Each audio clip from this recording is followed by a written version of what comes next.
Un long corridor entre le Sahara et l'Afrique chaude et humide, au sud du tropique du Cancer, voilà le Mali.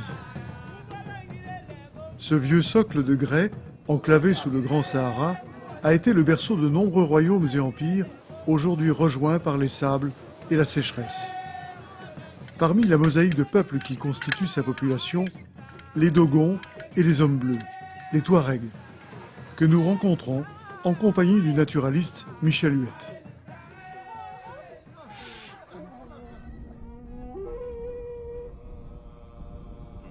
Autrefois, tous les peuples du Sahara ont subi des phénomènes climatiques planétaires et ont dû s'adapter ou quitter les lieux. Aujourd'hui, les Dogons et les Hommes Bleus subissent des phénomènes identiques. Mais ils peuvent aussi en accentuer le rythme et l'ampleur. Reste le régime des pluies, qui est aussi un facteur essentiel de survie. Rencontre, à hauteur d'homme, avec ces deux peuples au destin exigeant et difficile.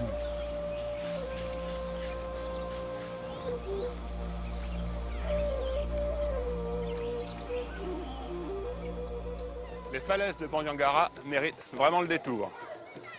D'ailleurs, le terme de falaise est faible pour désigner la complexité d'un système dans lequel on trouve des tables, des écharpes rocheuses, des éboulis, des chaos énormes et des vallons.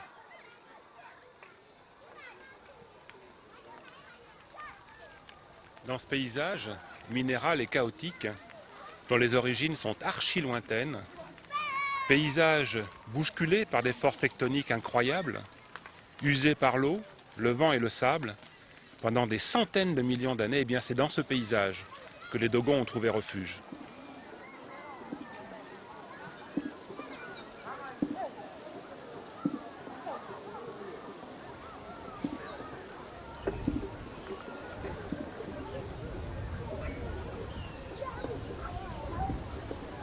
Pour découvrir l'univers des Dogons, je vous donne une première clé. Ils arrivent du sud-ouest, de la région du Mandé, au XIIIe siècle, alors que l'empire du Mali était à son apogée. Ce peuple de cultivateurs pacifiques, sans cesse harcelés par les populations voisines, notamment les Peuls, décide de fuir. Ils viennent jusqu'ici, sur cette forteresse naturelle que sont les falaises de Bandiangara. Ils occupent des positions défensives, alors que 300 mètres plus bas, la plaine immense pourrait leur donner un sol fertile et une eau abondante.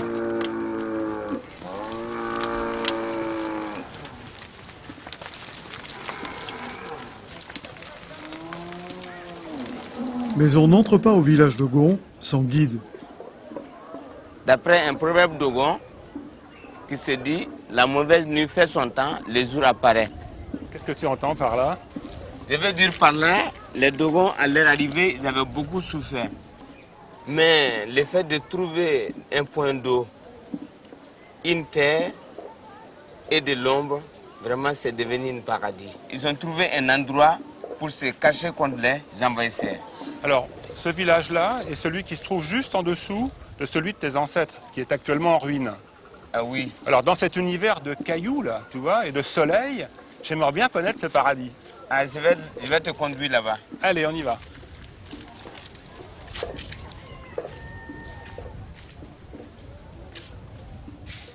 Oh, dis donc. Le jardin du paradis. Quand les Dogons sont arrivés ici, ils ont été vraiment récompensés de leur longue marche. C'est incroyable de trouver ça ici.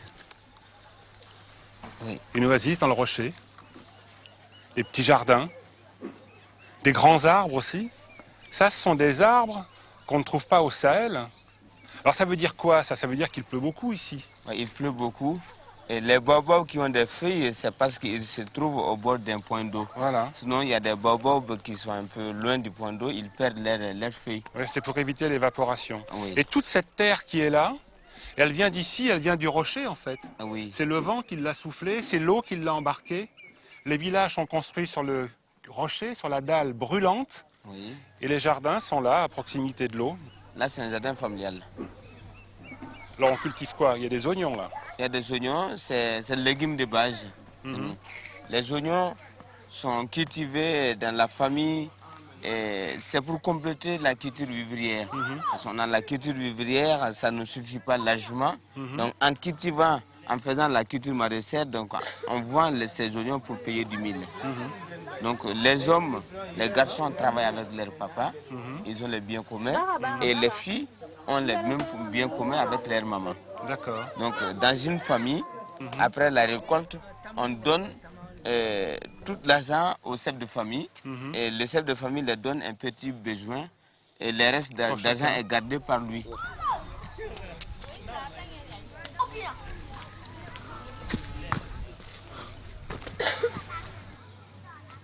Ce sont des crocodiles du Nil en fait.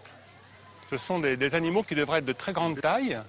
Et puis ils sont tout petits parce qu'ils sont dans un milieu qui est très restreint.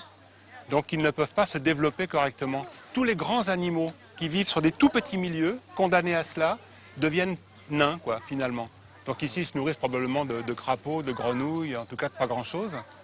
Alors c'est bien, hein, ça veut dire qu'ils sont là depuis très longtemps, ils sont arrivés bien avant les Dogons, à l'époque où ici il pleuvait beaucoup. Hein. Et puis surtout, c'est la preuve qu'il y a toujours de l'eau à cet endroit. Les caïmans, c'est un animal qui porte bonheur, et tant qu'ils sont là, il y aura tout le temps de l'eau. Donc on les respecte, on ne les fait pas du mal, et ils sont gentils.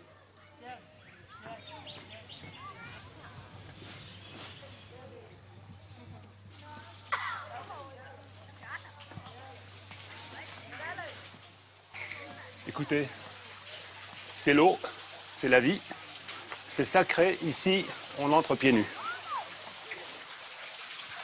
Quand il pleut sur le plateau, l'eau s'infiltre par des fissures qui ont été créées par des torsions, par des mouvements très puissants, des forces tectoniques. Elle s'enfonce dans le massif et elle met plusieurs mois avant de ressortir, avant de rencontrer à nouveau la lumière. Tout simplement parce qu'on est dans un massif de grès, seulement le grès, c'est une roche sédimentaire. Il y a donc des plaques qui s'empilent les unes sur les autres. Certaines de ces plaques s'enfoncent à l'intérieur du plateau en s'inclinant et chassent l'eau vers les profondeurs du rocher. D'autres plaques renvoient l'eau vers l'extérieur, puisque l'inclinaison est dans l'autre sens. Et par ce mouvement de va-et-vient, l'eau peut mettre plusieurs mois avant de retrouver la lumière. Mais quand ça se produit, comme ici, eh bien c'est du bonheur pour les Dogons.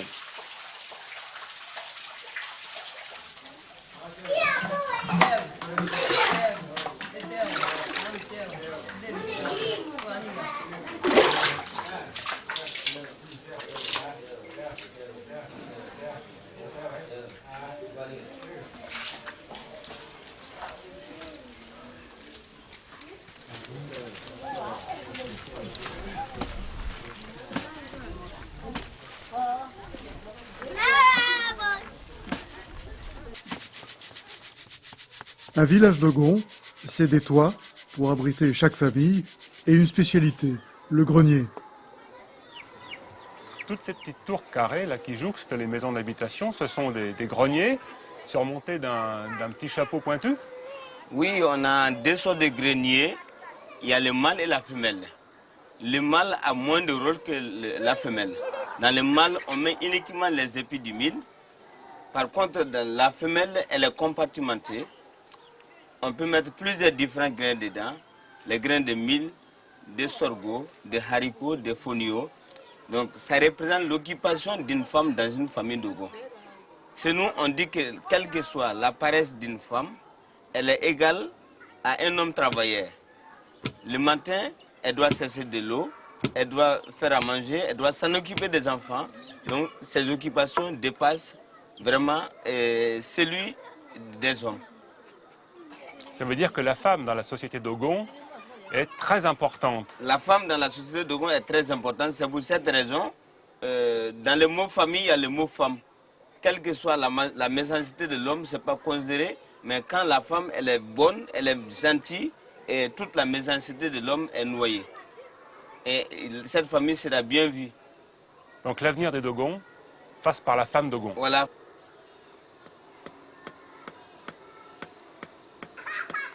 Chaque village Dogon, clairsemé ici dans les falaises, a son propre caractère. Il faut comprendre le mot caractère au sens caractère des hommes. Il y a des villages de cultivateurs, les plus nombreux, et quelques villages de forgerons. Entre ces deux types de villages se noue une grande solidarité et une complémentarité. À travers un troc, ils se troquent des morceaux de vie.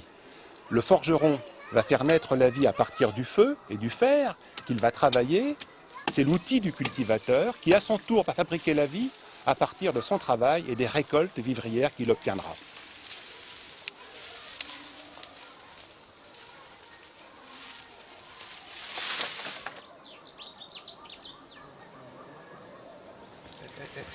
Viens là, toi. Et tu ne me mords pas. C'est un caméléon. Il est pressé de se sauver. Oui, oui, oui. Alors dis donc, il est très très beau, hein. Il est marbré. En fait, il a des pigments qui lui permettent et des taches de se confondre comme ça sur le milieu. On appelle ça l'homochromie, la confusion par la couleur. Alors ça mord très fort un caméléon, hein. Ça broie les insectes dont il se nourrit, les criquets notamment. Ah oui. Alors j'aimerais pas qu'il me prenne le doigt. Ça a des pinces, tu vois. Aux pattes avant, les 3 doigts sont collés à l'intérieur, 2 doigts à l'extérieur. Et aux pattes arrière, c'est l'inverse. 3 doigts collés à l'extérieur, 2 doigts collés à l'intérieur. En plus, ça a des yeux mobiles. Avec un œil, il peut regarder devant, avec l'autre, il peut regarder derrière. Et pour viser, il est obligé de viser avec ses 2 yeux. Il doit avoir un relief pour viser. Et il attrape ses proies, tu vois, avec une langue qui est enroulée là, dans le fond de sa gorge, et qui se termine par une massue. Tu vois, une massue gluante. Tu vois, on la voit ici, là. Et c'est avec ça qu'il arrive à choper les insectes. Alors en réalité, dans sa langue, il injecte du sang violemment, tu vois, pouf, ce qui fait qu'elle se déploie sur le devant. C'est beau, hein? C'est très très beau. Allez, ah, tu ne me mords pas. Retourne chez toi. Alors ce qui est très très drôle, c'est quand on voit le caméléon qui se déplace sur une branche, il se déplace très lentement, comme ça, puis de manière très saccadée. C'est pour éviter de se faire repérer. Ah. Les caméléons, je me rappelle bien encore, quand on était petit, on s'amusait beaucoup avec parce qu'il prenait la couleur de nos habits. Et il marche lentement. À l'origine du monde, la terre était inondée pour ne pas l'abîmer et il marche doucement. Et souvent, on dit qu'il y a des hommes caméléons parce qu'ils changent leur attitude de temps en temps. Et aussi, il se nourrit de criquets. Et un jour, il a passé la nuit dans une grotte avec un criquet et l'obscurité lui a empêché de lui voir.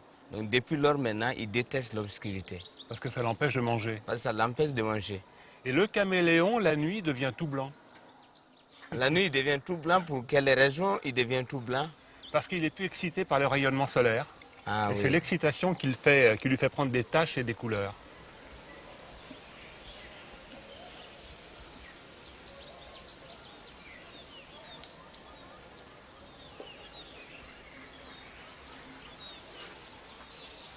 Oh, dis donc, est-ce qu'il est beau celui-là?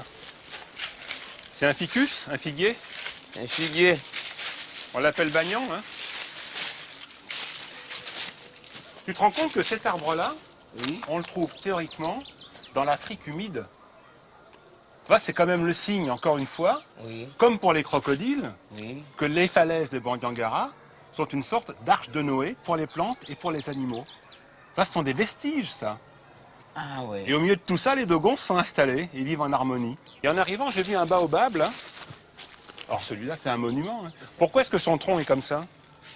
Son tronc est comme ça parce que c'est un arbre qui joue un rôle très important chez nous. Il participe à notre vie, il participe à ce que nous consommons. Parce qu'on fait la corde avec son écorce, on enlève avec une herbinette, on le tape avec un petit morceau de bois pour enlever les fibres, pour faire la corde. Et on utilise ses feuilles pour faire la sauce. Et on utilise ses fruits pour faire la bouillie. Donc c'est un arbre qui est très important dans notre société, dans notre milieu. Et ici, il est complètement à sa place. Ici, il est complètement à sa place. Tu vois, celui-là, dis donc, qu'est-ce qu'il est beau. On pourrait presque gravir comme ça son tronc en utilisant les rebords, les cicatrices. Ah oui.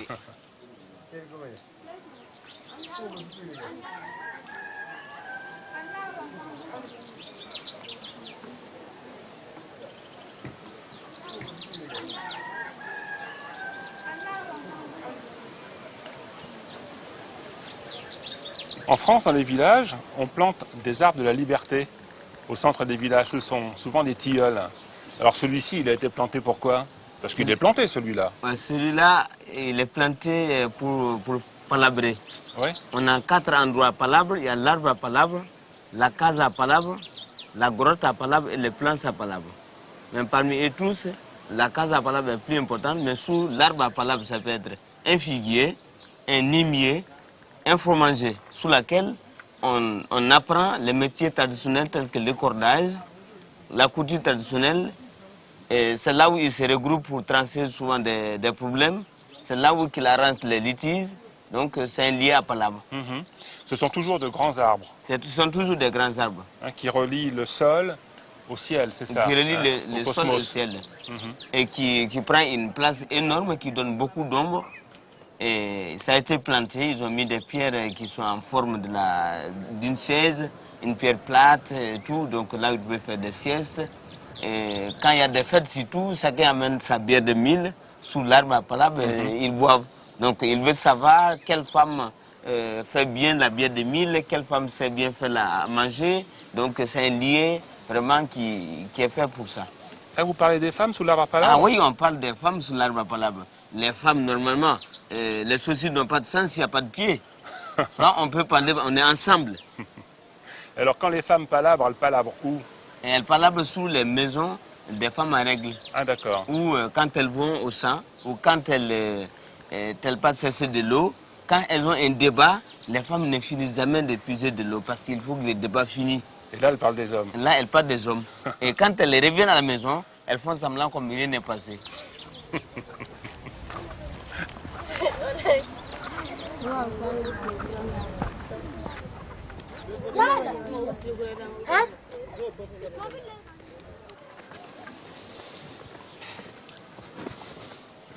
Tous les villages installés dans la falaise sont parfaitement protégés parce que les envahisseurs doivent passer par des points défensifs comme celui-ci.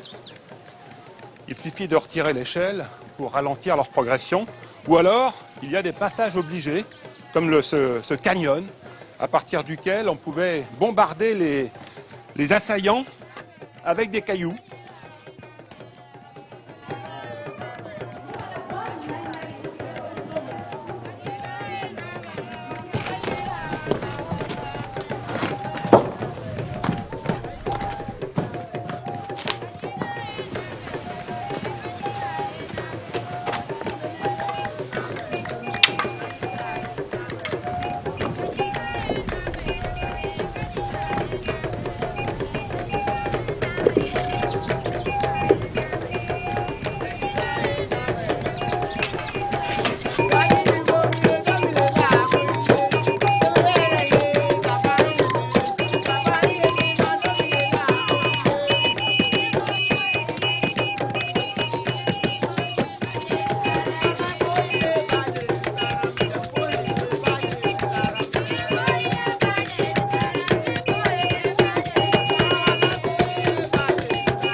On entend les rumeurs d'un village qui monte de la plaine. C'est un village Dogon? Oui, c'est un village Dogon. Depuis quelques temps, il y a des Dogons qui ont décidé de descendre plus bas pour faciliter les tâches et pour faire des échanges avec les autres et pour éviter tout le temps des transports du mille jusqu'en haut. Et ils peuvent faire du commerce, ils sont plus simples, il y a plus de terre. Donc c'est pour cette raison qu'ils sont descendus d'autres dans la plaine. Et c'est parce que les Dogons sont en paix quand même aujourd'hui. Ils sont vraiment en paix. Parce qu'au début, très longtemps, ils n'avaient pas le droit parce que les envahisseurs pouvaient venir les chercher à d'autres chevaux. Et là maintenant, comme ils sont gouvernés par la paix, ils sont très contents. Il y a la lumière, donc ils sont là.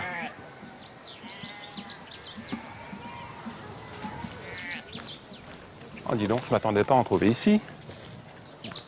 Ce sont des euphorbes. Alors, c'est une plante, tu sais, qui stocke son eau dans ses tissus. Elle fait des réserves. Ah, Alors ouais. elle est boudinée comme ça, hein, c'est drôle comme plante. Mais c'est Et en vrai, plus, ouais. elle perd ses feuilles au moment de la sécheresse pour limiter l'évaporation. Alors comme toutes les euphorbes, d'ailleurs tu vois, je l'ai touché un peu, là je l'ai blessé déjà, c'est très fragile. Elle contient donc un latex. Hop, et ce latex est très toxique, hein, il est irritant. On ne peut pas le mettre sur les yeux par exemple ou sur une coupure, ça brûle, quoi, c'est du poison. Hein. En même temps, ça la protège des prédateurs. Ah, effectivement, chez nous, on trouve vraiment aussi cette plante, elle est vraiment très utile. Toutes les poules ont des puces. Donc on utilise cette plante pour mettre dans le poulailler pour que les poules soient vraiment tranquilles. Ou souvent pour limiter les parcelles où on met au bord de la route. Ça fait des haies, comme Ça ici, fait là. comme ici. Mais tu sais qu'en France, les poules ont des puces aussi. Hein. Ah mais peut-être vous ne connaissez pas son utilité. Et je vais en emmener. En tout cas, dis donc, il y a un bel alignement là. Ah ouais, là c'est bien aligné.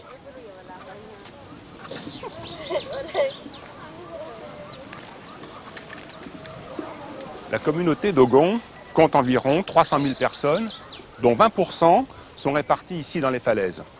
Les villages, évidemment, sont éparpillés et pourtant, ils obéissent aux mêmes règles. À l'intérieur de chaque village, il existe une hiérarchie spirituelle, appelons-la comme ça, au sommet de laquelle se trouve le Ogon. Effectivement, le Ogon, c'est le plus âgé du village. Il n'y a aucune personne qui est supérieure à lui. Donc, il est le chef spirituel, coutumier et religieux. Donc, il est choisi par ordre d'âge. Et chaque village est égal. Chaque village respecte son Ogon. Il n'y a pas un Ogon supérieur à l'un ou l'autre.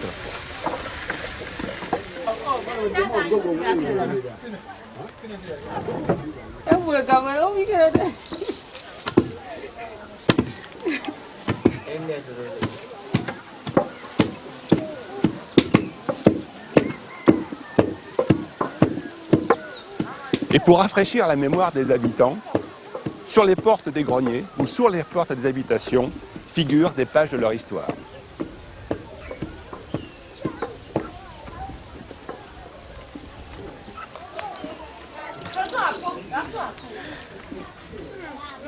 Les portes sont décorées ici parce qu'à l'origine, tous les Dogons avaient le même dieu unique. Et on a des animaux familiers tels que les chiens, des poules.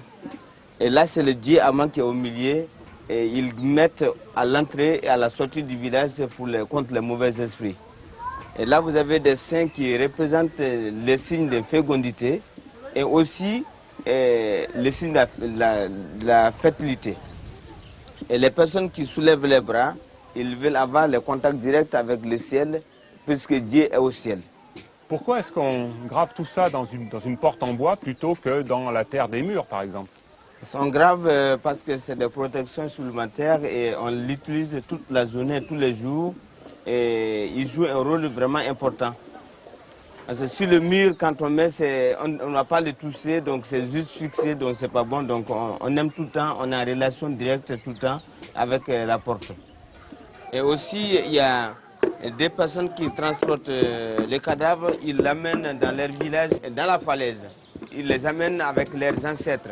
Il y a des masques qui sortent pour chasser les mauvais esprits. Ils dansent une danse qui les conduit au paradis.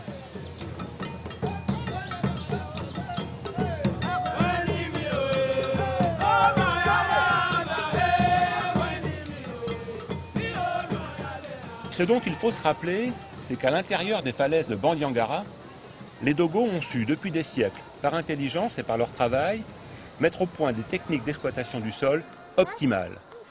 À mon avis, le seul véritable danger qui les menace, c'est qu'ils se laissent séduire par je ne sais quel projet de développement qui aurait pour but d'améliorer, de moderniser les techniques d'exploitation du sol. Si c'était le cas, je crains fort que le faible lien qui relie les Dogons à leur environnement se casse très rapidement. Nos techniques ancestrales sont en collaboration avec le mouvement de la nature, avec ce que la nature nous apporte, on est en collaboration et on marchera tout le temps avec eux. Changement de décor, après 2 jours et 700 km de piste, le naturaliste Michel Huette remonte vers le nord du Mali, au cœur de l'Adrar des Ifora, juste sous la frontière algérienne et le Grand Sahara. La végétation s'appauvrit ou se spécialise entre les pierres surchauffées. Nous sommes au pays des hommes bleus, des Touaregs.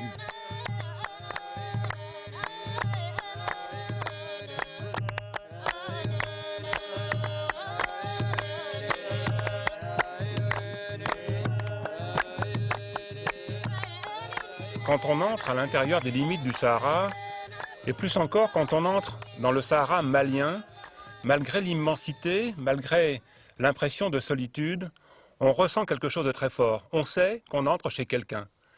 On entre chez les Touaregs. Et pour pénétrer ce milieu, pour le découvrir, il est absolument indispensable de se rapprocher de nos hôtes, parce que c'est eux qui connaissent les clés qui nous permettront de comprendre comment le Sahara fonctionne. Là, c'est Sarid, c'est un guide. Là, c'est Hosseini, c'est un chauffeur. Là, c'est Acha, cuisinier. Et là, c'est Ibrahim, chauffeur. Et moi-même, Badi. Et Zeyna, c'est ma fille. Mamou, c'est ma femme. Et Rissa, chauffeur.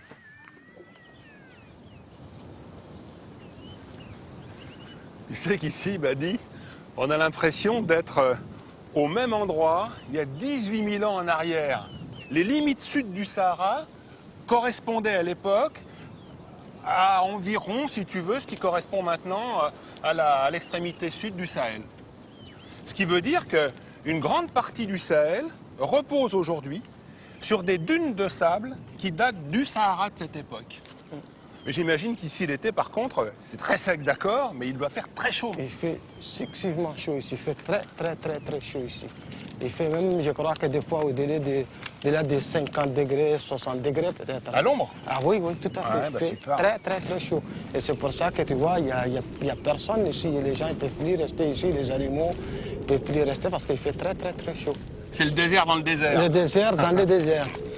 Même les thermomètres n'ont pas pu savoir quelle température qu'il fait ici. Il explose. Tu sais c'est quoi, Michel? Ça c'est un tombe néolithique. Mais comment est-ce qu'on sait que ce ne sont pas des tombes islamiques? Parce que les tombes islamiques, c'est des tombes qui sont... C'est un trait, quoi. C'est un trait. Et les tombes néolithiques, c'est des cercles. Voilà. Et il y en a beaucoup comme ça? Il y en a beaucoup. Il y en a plein, il y en a partout ici. Oh, dis donc, partout. oui, alors. Et il y en a sur des kilomètres et des kilomètres. Oh, dis donc, il y avait du monde, hein. Oui. Donc le désert est un musée. Ah oui, tout à fait. Mais c'est un musée que, voilà, il y en a partout comme ça.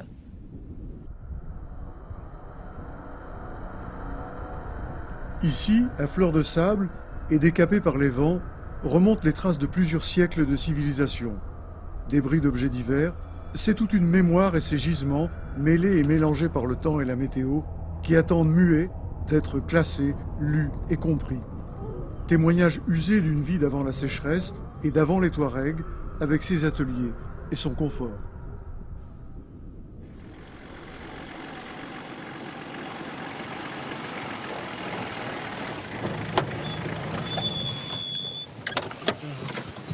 Alors, on s'arrête juste au milieu d'un pâturage à dromadaires. Comment vous l'appelez, cette graminée? Là, c'est les marcouba. C'est une graminée? Oui, c'est une graminée que les chèvres, les moutons, les chameaux, les ânes, tous les animaux qui ont sur la région ici mangent ça. Elle est bien sèche en ce moment. Oui, parce qu'elle n'est pas beaucoup plu cette année. C'est pour ça que c'est sèche comme ça, mais ils mangent ça quand même comme ça. Et cette sécheresse, elle est due à la proximité, entre autres, hein, du tropique du Cancer. Il est un peu plus au nord, là, au-dessus d'Algérie, c'est ça? Oui, il est environ à 300 km d'ici, en allant sur l'Algérie. Alors, il y a aussi l'absence de nébulosité, puis il y a le vent quasi permanent. Alors, le vent, ça dessèche tout. Ah oui, c'est normal, parce que le vent ici, quand ça siffle très fort. Très fort. Ça fait du vent de sable, du vent de poussière? Ah oui, ça fait du vent, du sable, et après ça fait de la poussière de telle sorte que tu vois des fois même pas 2 mètres devant toi quand tu marches. Ah ouais. Ouais. Et cette poussière, elle vient jusqu'à Paris, hein? Il paraît-il que oui, ça ne m'étonne pas. On en a même trouvé au Groenland, Ah de oui, la poussière du Sahara. C'est bien possible.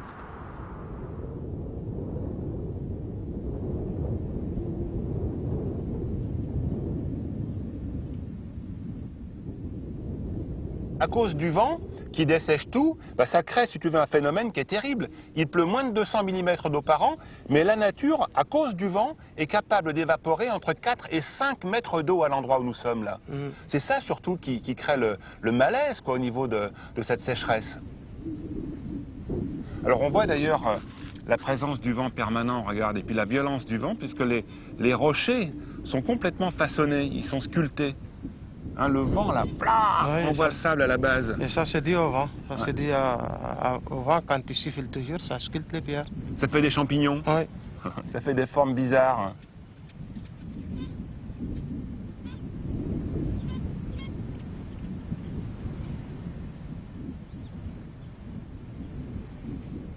En fait, pour expliquer le fait qu'il y ait très peu de pluie au-dessus du Sahara, bah tiens, je vais dessiner le Sahara. Allez, blanc. Ça ressemble un peu à ça, non? Oui. Hein, comme ça, une espèce de trapèze, comme ça. Eh bien, c'est parce qu'il y a une montagne, une grande chaîne de montagnes, dans le nord du Sahara, l'Atlas, qui empêche les masses humides qui arrivent du nord-ouest, eh bien, de venir arroser par ici. Puis il y a autre chose aussi. Là, il y a l'Atlantique, et bien sur le littoral atlantique, il y a un courant froid qu'on appelle le courant froid des Canaries. Et ce courant eh bien, refroidit par friction l'atmosphère. Et du coup, toutes les masses humides qui sont transportées par le vent se condensent à cet endroit-là. Et ça décharge les masses humides. Tu vois? Et puis après, le peu qui passe par là rencontre les hautes pressions atmosphériques. Et patatrac, les nuages se disloquent et il ne pleut pas. Où est-ce qu'il se trouve le Mali? Eh bien, le Mali est là. Et Ouais. le Mali, ça fait 2 fois et demi la France. 2 fois et demi la France. Ouais. Ah, dis donc, c'est énorme. Mais en même temps, ça donne aussi l'échelle du Sahara. On peut rentrer combien de fois la France dans le Sahara? Plus d'une vingtaine de fois. Même plus. Moi, je pense que plus. Le Sahara est vraiment très, très grand. Oh, dis donc. Oh, dis donc, une vraie gazelle, Zaïna. Tiens, viens voir. Je vais t'expliquer quelque chose. Tu vois ce gros rocher là? C'est du granit. C'est du granit et il est là depuis longtemps. Hein. Il est tellement usé, il ressemble à une boule. C'est le sable qui l'a transformé comme ça, avec le vent. Tout ce granit là, tu vois, il y a fort longtemps, il y a très très très longtemps, il était très chaud, il était liquide.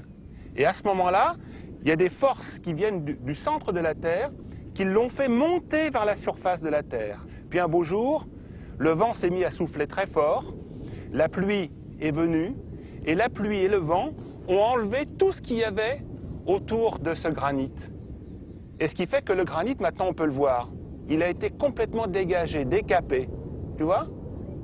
Alors c'est pas une montagne qui est sortie du sol, c'est une montagne qui est née parce que le sol autour d'elle est descendu. Ça quand même c'est extraordinaire. Alors, ça c'est en route, hein. Ça s'est pas arrêté parce que nous on est là. Ça continue, seulement c'est très très lent. Ça veut dire que dans des millions d'années, si on revenait par là, ça m'étonnerait quand même, dans des millions d'années, eh bien le paysage sera encore complètement différent.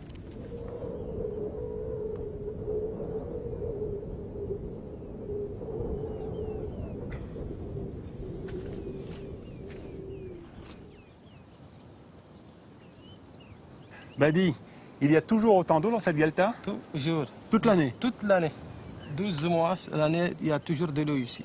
Tout le temps. Et même si ça descend, il y a d'autres deltas de ce côté. Tu vois la fissure, Ouais. par exemple, là-bas, ça c'est l'eau qui coule des autres deltas aussi qui sont un peu plus loin. Il y en a quoi, sur 500, 600 mètres. Ah ouais? Et tout ça, là, c'est de l'eau qui descend des montagnes et puis ça remplit les deltas. Et en plus, c'est de la bonne eau, vraiment. Il n'y a aucun problème. C'est de l'eau analysée.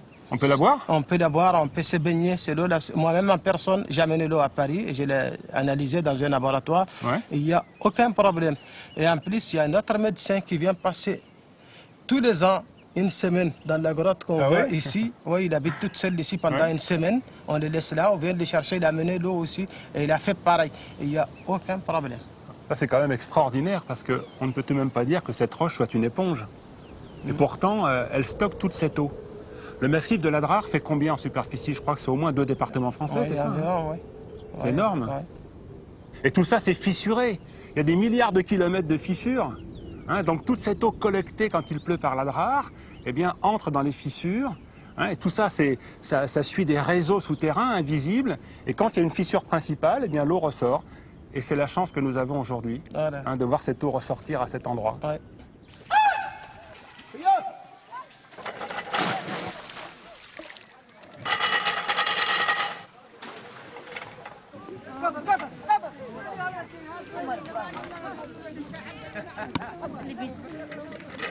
Le Sahara n'est pas un désert biologique puisque la vie est présente plus ou moins partout.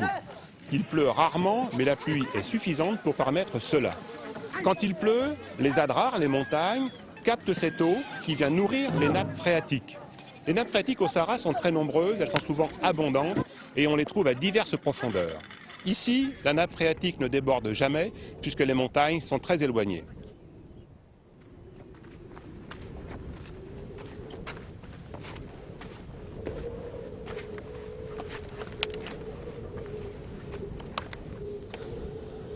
Alors voilà des belles gravures, des gravures rupestres. Et alors ce qui est intéressant quand on découvre ces gravures, c'est qu'elles nous présentent une grande faune africaine. Et ça, c'est la preuve qu'ici, dans cette région, eh bien, il y avait suffisamment d'eau et d'herbe pour nourrir cette grande faune. En tout cas, on sait que dans cette région, il y a 3000 ans, 3500 ans, quand les nappes d'eau de surface ont disparu, lorsqu'elles se sont évaporées, lorsque les grandes aires de végétation ont disparu également, cette faune-là s'est repliée. Et en même temps qu'elle, se sont repliées les populations pastorales. C'est-à-dire que les hommes ont aussi quitté ce territoire, certains sont restés, ils se sont adaptés, ben on les connaît aujourd'hui ceux-là, hein, ce sont les Touaregs.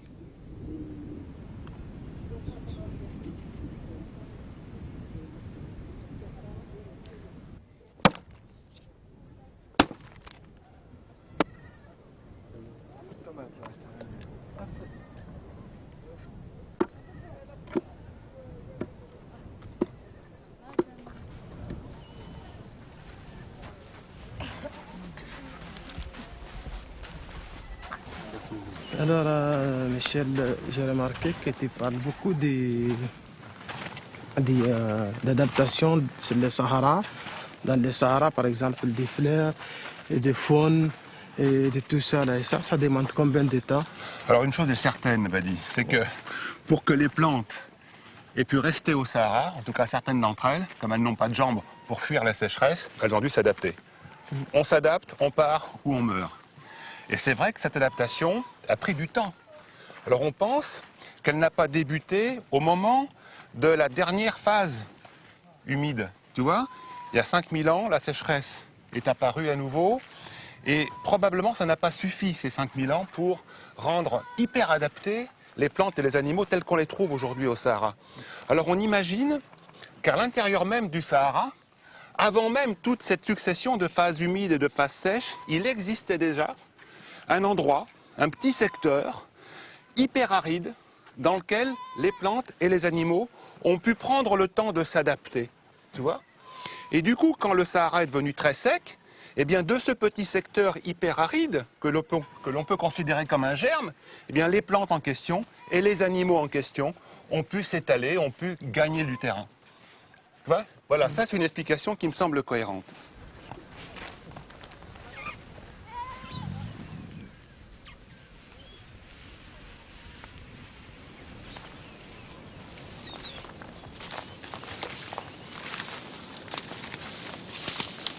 Alors, Michel, vous appelez ça calotropis. C'est ça, oui. C'est ça? Nous, on appelle ça torcha.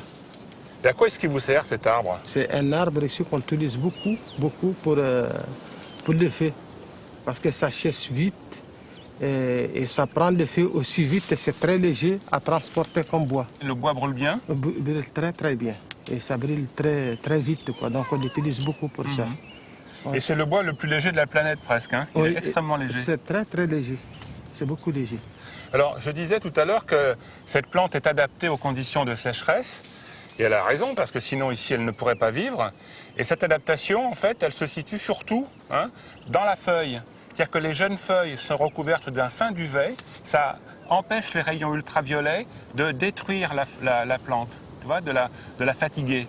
Alors quand la feuille est costaud, quand elle est adulte, le duvet disparaît, mais la feuille est très vernie à ce moment-là, tu vois, et du coup, ça renvoie le rayonnement solaire. Alors, en plus, la feuille est charnue, tu vois, il y a beaucoup d'eau à l'intérieur, donc la feuille, c'est aussi un stock d'eau. Mais il y a aussi autre chose qui est très important chez le calotropis, chez le torcha, c'est ça? Oui, torcha, oui. Tu vois ici, ça, cette écorce-là, c'est du liège. Alors, quand on regarde comme ça cette écorce, elle est très épaisse, elle est toute fissurée, mais quand on la touche, on peut la réduire en poudre, regarde. Oui, tu vois, c'est fou. Et ça, c'est aussi une sorte d'isolation. hein, et ça évite à l'arbre de souffrir, premièrement, des effets du soleil, et deuxièmement, du feu quand le feu ravage cet endroit. Hein, quand il y a un peu d'herbe sèche, si quelqu'un met le feu, eh bien l'arbre est protégé du feu par cette écorce. Alors il y a aussi autre chose, hein, quand on prend la feuille, c'est comment dire, toujours impressionnant de voir à quel point cette feuille saigne. Il y a du latex qui s'écoule.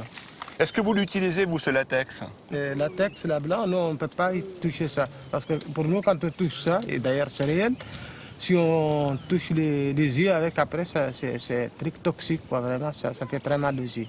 Des fois, on peut devenir même aveugle à cause de ça. Ah oui. Alors ça veut dire qu'elle est mangée, cette plante, mais elle n'est pas mangée par les chèvres, alors? Elle est mangée par un criquet, c'est un criquet qui la mange. C'est des criquets qui les mangent. Ah ouais. Tu te rends compte? Ben voilà, Michel, on parle de l'adaptation. Voilà un animal qui est adapté dans le Sahara à tout ce qu'on lui demande, les dromadaires. Par exemple, c'est un animal qui ne demande pas beaucoup de l'eau. C'est un animal, pendant la saison froide, qui peut rester 3 mois sans boire. La saison la plus chaude, il peut rester au moins 20 jours.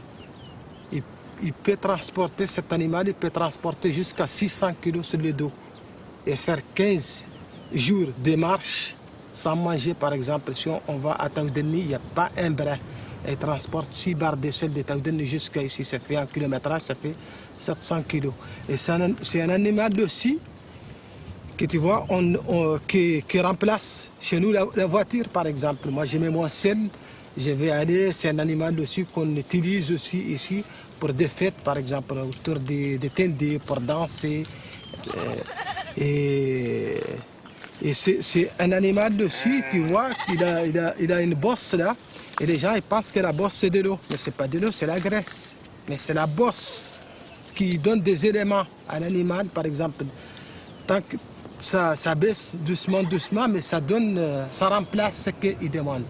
Le dromadaire a été introduit au Sahara il y a seulement 700 ans. Il vient de la région du Nil, où il a été domestiqué depuis 3000 ans. C'est fou quand même, hein? Et alors, que son origine n'est pas là. Son origine se trouve en Amérique du Nord. Et le dromadaire, le chameau, l'alpaga, le lama ont un ancêtre commun. Le Protylepus, qui vivait donc en Amérique du Nord, déjà dans des régions déjà un peu arides, tu vois. Et ce qui fait qu'à l'occasion d'une grande glaciation, le détroit de Bering s'est carrément asséché et le dromadaire et le chameau l'ont franchi, se sont installés en Asie, petit à petit ils se sont répandus. Alors le dromadaire, lui, il est bien adapté aux régions arides mais chaudes, alors que le chameau, qui a 2 bosses, est bien adapté aux régions arides mais froides.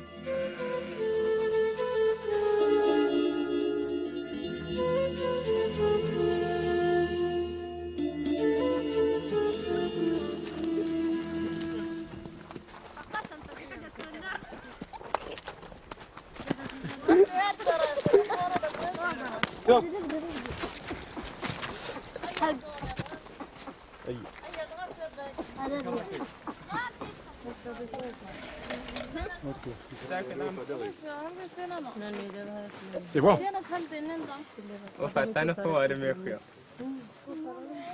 Le sluggy qui est là, c'est un chien de compagnie ou alors vous l'avez là pour un usage précis, si j'ose dire? Alors, le sluggy, c'est un chien de compagnie. Et c'est un chien aussi qui sert beaucoup chez les nomades parce qu'il fait les bergers. En même temps, il protège les animaux des chacals. Et en même temps aussi, c'est des chiens qu'on peut même faire la chasse avec parce que c'est des chiens qui courent très vite. Et on peut chasser les gazelles, notamment avec ça, ou les lièvres, ou tout ça. C'est vrai qu'il est taillé pour la course, hein? Oui.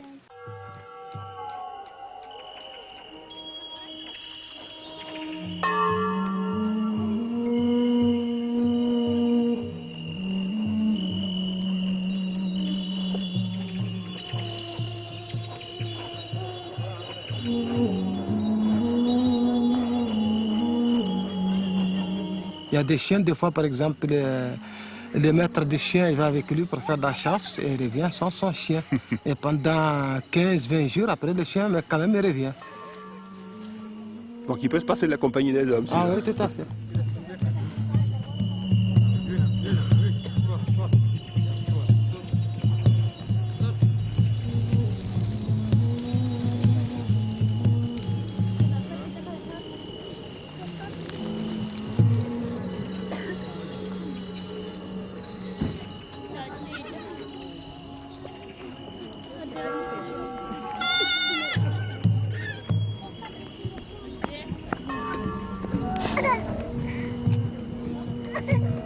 Bali, Oui. une information. Si les prévisions astronomiques, autrement dit, si le cycle de la Terre, du mouvement de la Terre autour du Soleil continue, il n'y a pas de raison que ça s'arrête, on va vers une glaciation. Ça veut dire qu'après la glaciation, la Terre va se réchauffer et va se remettre à pleuvoir dans le Sahara qui va reverdir. Mais d'ici là, avant la fin de ce siècle, la température moyenne de la Terre va augmenter de 2 degrés à cause de l'augmentation de l'effet de serre. Et ça, c'est de notre faute, hein, c'est la pollution. Ça veut dire quoi? Ça veut dire qu'il va se remettre à pleuvoir énormément au Sahara, qu'il va se remettre à verdir aussi. C'est difficile de critiquer le fait qu'il y a de l'eau dans le Sahara. Ça, c'est sûr, on en a beaucoup besoin, qu'on ne peut pas le critiquer. Mais je pense que le fait aussi d'avoir beaucoup, ce n'est pas une bonne nouvelle. Parce qu'on ne peut pas résister de toutes les façons à des vagues d'eau, ou je ne sais pas, ou des grandes pluies, par exemple. S'il y a des grandes pluies, ça va arracher tout ce qu'on peut avoir comme herbe et ça va inonder tout ce qu'on a. Peut-être même nous, hein, on va partir. Je pense qu'on habite dans des oueds comme ça. S'il y a beaucoup de l'eau, on va partir. Mais les temps changent vite et le climat aussi. Et ce qui naguère au campement était peut-être à craindre n'est pas encore d'actualité. Le déluge n'est pas encore programmé dans l'Adrar des Iphoras. Sous Bandiagara, aux dernières nouvelles, les Dogons continuent de s'adapter à la nature, c'est-à-dire de vivre sur les falaises et dans la plaine. Ici, l'eau rare tombe encore parfois du ciel et canalisée à travers les plateaux de grès, elle vient toujours à point pour faciliter les cultures, les baobabs et la vie. Par contre, au nord, chez les Touaregs, faute de pluie depuis des mois, la terre s'est encore asséchée. Les plantes meurent, les animaux aussi, et sans animaux, bientôt les hommes. Nous sommes au Mali en 2005 et le désert avance.